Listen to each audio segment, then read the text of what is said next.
So here we are. So let's sit down with me.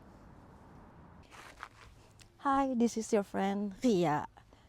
Oke, aku rasa ini bakal jadi video yang menunjukkan the harsh truth di balik semua kebahagiaan, fenomena-fenomena yang sangat seru yang muncul dari anak WHV baik di sosial media seperti YouTube atau TikTok atau Instagram. Sebelum kita bilang, aku mau bilang dulu bahwa I really love my contents, I really love my channels, and I really love what I'm doing. So I hope kalian bisa suka juga dengan konten yang aku buat. Tapi ternyata menurut my research and my data, 80% dari kalian itu belum subscribe di YouTube channel aku. So I hope you guys now boleh subscribe ke channel ini, karena aku percaya kalian akan support orang yang support kalian juga. So let's get started. Akhirnya bisa ketemu kalian di channel ini. Topik hari ini bakal jadi sesuatu yang aku harap tuh bisa bermanfaat, berimpact buat kalian, karena aku benar-benar excited untuk ngebagiinnya ke kalian. Dan karena kamu udah klik video ini, maka aku tahu satu hal tentang kamu, yaitu kamu lagi mau mencoba menjadi versi terbaik dari dirimu, menjadi orang yang punya tujuan dalam hidup. Dan I really hope video ini bisa jadi salah satu launchpad untuk kamu mempunyai hidup yang lebih baik. Buat kalian yang belum tahu, aku tinggal di Australia dengan visa WHV dan ini tahun kedua aku. Tahun kedua aku menuju tahun ketiga, di mana aku bekerja dulunya aku kerja di New South Wales, sekarang aku kerja di Victoria. Dan these are the things that make your WHV moment different. Tuh. Oke, banyak dari kalian yang sudah dapat visa WHV tapi sepertinya bingung mau ngapain di tahun pertama. Dan ini adalah hal-hal yang perlu kalian ketahui supaya WHV kalian itu berbeda dengan yang lain. Jadi di akhir video ini aku berharap kalian bisa dapat some takeaways bagaimana membuat WHV kalian maksimal. Oke, let's get started. Things that make your WHV moments different. Hal-hal yang membuat WHV kalian berbeda. Aku hari ini mau bagiin hal-hal yang menurut aku penting untuk kalian tahu ketika kalian mau memulai WHV. Yang pertama, punya rencana yang jelas dari awal. Aku berharap kalian ketika kalian mendapatkan WHV visa, kalian langsung kayak, oh ini tujuan aku datang ke Australia. Tujuan itu bisa banyak ya teman-teman. Bisa jadi memang mau explore diri dengan jenis pekerjaan yang berbeda dari apa yang kamu punya di Jakarta atau di Indonesia, atau kamu memang pengen cari uang di sini. Atau yang ketiga, karena kamu memang mau jalan-jalan di luar negeri, ngerasain exposure ke luar negeri. Jadi tentukan sedari awal tujuan kamu di sini. Karena itu akan membuat cerita WHV-mu sangat berbeda. Aku kasih contoh. Aku punya teman, aku ketemu dia di Bourke, New South Wales, dan dia mungkin sekarang udah tahun ketiga ya bekerja di meat factory. Dia tidak pindah kemanapun, dia tidak bekerja dengan jenis yang berbeda, pekerjaan yang berbeda, karena dia dari awal sudah punya tujuan, dia ingin punya sponsor dari meat factory, sehingga dia bekerja dengan sangat giat, dengan sangat bagus.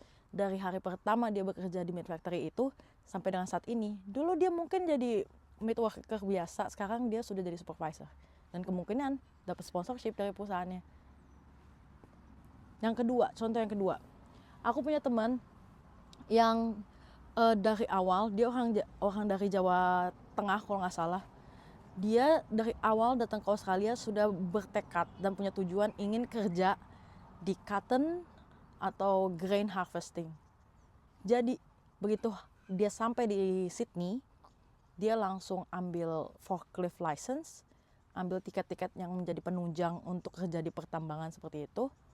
Dan terbukti di tahun pertama, mungkin dia di awal kerja di meat factory dulu karena butuh uang menunggu season dari harvesting itu. Tapi setelahnya dia melakukan semua pekerjaan yang berbau pertambangan, baik di cotton, di grain, di rice, dengan tiket-tiket yang dia punya. So, orang-orang yang seperti itu adalah orang-orang yang punya tujuan yang sangat jelas. Jangan seperti aku ya. Kalau aku datang ke Australia dari WHV bener-bener cuma pengen awalnya tuh cuma pengen ngerasain tinggal di luar negeri dan cari duit. Gak salah juga sih, tapi aku menyesal bahwa aku tidak punya plan yang jelas. Coba aja aku punya plan yang jelas, aku tahu waktu yang bisa aku pakai untuk ngambil tiket yang aku perlukan, dan juga punya prospek yang jelas ke state mana yang akan lebih menunjang pekerjaan yang aku inginkan. Itu. Jadi please do plan your journey here. Halo. Lalu yang kedua, jangan takut untuk kerja di regional atau outback. Regional dan outback itu beda ya. Regional tuh kayak tempat yang gue tinggalin sekarang. Jadi kayak ini Melbourne, dekatnya itu ada namanya Warrnambool, ada namanya Ballarat. Itu salah satu jenis regional. Tapi kalau namanya outback itu kayak contoh, misalnya lu bilang lu di Sukabumi, tapi lu di Sukabumi pedalamannya. Nah, itulah outback.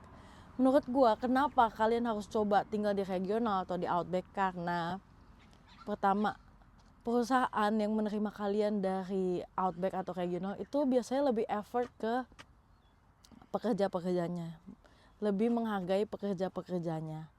Jadi mungkin kalian difasilitasi dengan akomodasi, atau juga kalian juga bisa difasilitasi dengan sponsorship nantinya gitu. Walaupun memang ada kekurangannya kalau tinggal di regional atau di outback. Bisa aja kayak cuma ada satu grocery store, gak ada Asian store, jaraknya dari kota besar ke tempat itu jauh.